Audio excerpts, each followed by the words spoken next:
Welcome to Global Lens, your trusted source for breaking headlines, global insights, and sharp analysis from around the world. If you're new here, don't forget to hit that subscribe button and turn on notifications so you never miss an update. I'm sure you've heard the news. The world was stunned by a collision between two Chinese warships in the South China Sea. This wasn't a mere accident, it was a high-stakes chase targeting a lone Philippine vessel. The incident on August 15, 2025 marked a dramatic escalation in regional tensions. For years, these waters have been a stage for standoffs, but this was different. The collision was a stark reminder of the fragile peace in these critical waterways.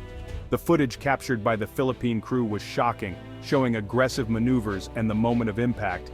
It was a David versus Goliath story, with the Goliaths clashing with each other. The incident highlighted the risks of China's assertive tactics. For the Philippines, it was a terrifying ordeal. For China, a profound embarrassment.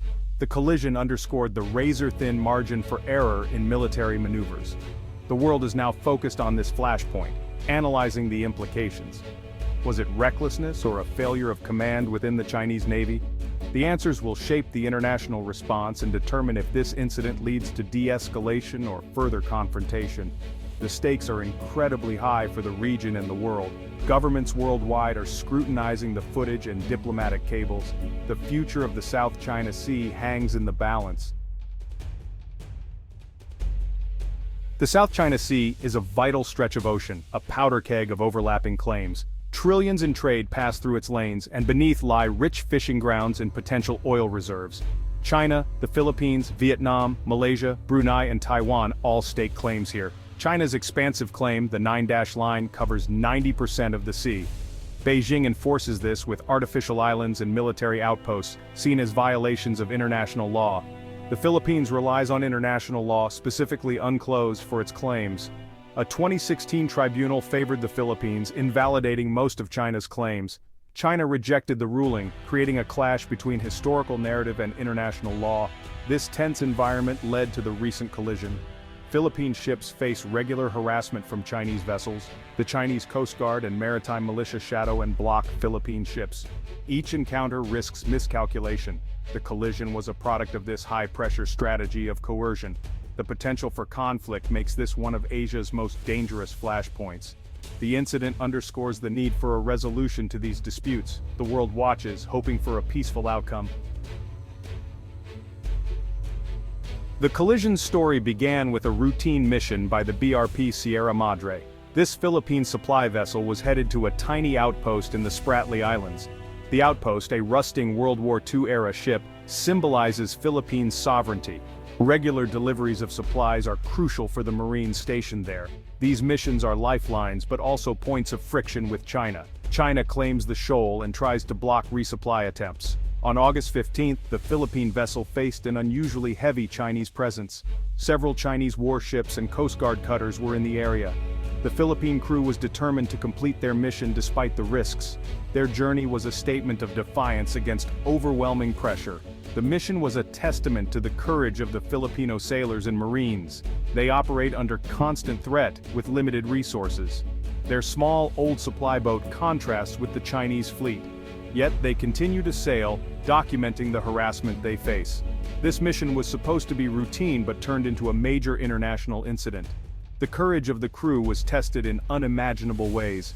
The events that unfolded would capture the world's attention.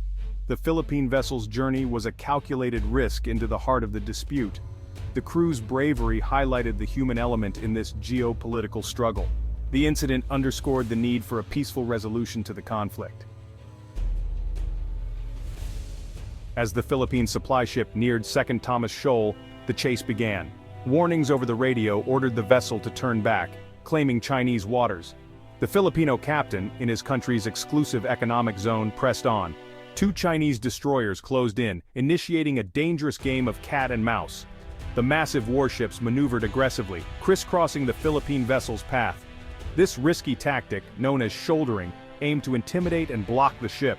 The Filipino crew remained calm, documenting the confrontation. The footage showed the Chinese warships dangerously close, their size overwhelming. The Filipino captain skillfully navigated, trying to find a path through.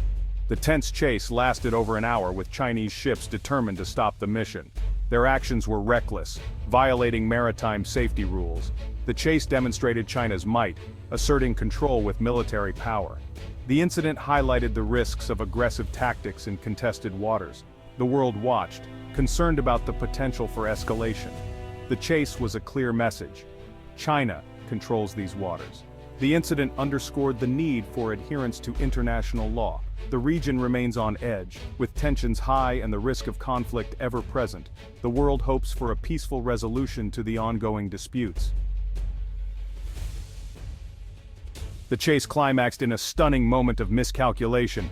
Two Chinese warships attempted a pincer movement to block the Philippine vessel. The Filipino captain's evasive action threw off the Chinese commander's timing.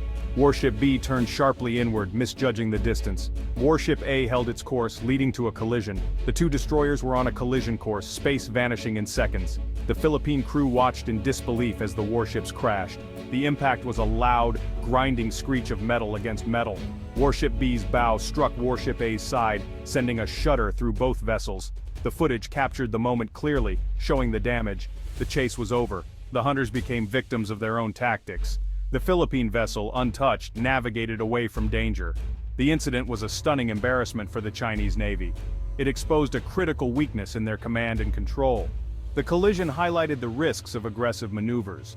The world watched as the footage was transmitted globally. The incident underscored the need for better coordination and seamanship. The region remains tense, with the potential for further conflict. After the collision, an eerie calm settled over the water. The damaged Chinese warships drifted apart, assessing their wounds. The aggressive chase was over. Priorities shifted to damage control. The Philippine crew, safe but shaken, seized the opportunity. They navigated around the scene, completing their mission. Manila released the footage, lodging a strong diplomatic protest. The video evidence was damning, showing China's reckless maneuvers. Beijing's response was confused, contradicting the visual evidence. The incident left the region on high alert, questioning China's naval capabilities. The United States reaffirmed its commitment to the Philippines. The world watched, concerned about the potential for escalation. The incident highlighted the need for adherence to international law. The region remains tense, with the risk of conflict ever present.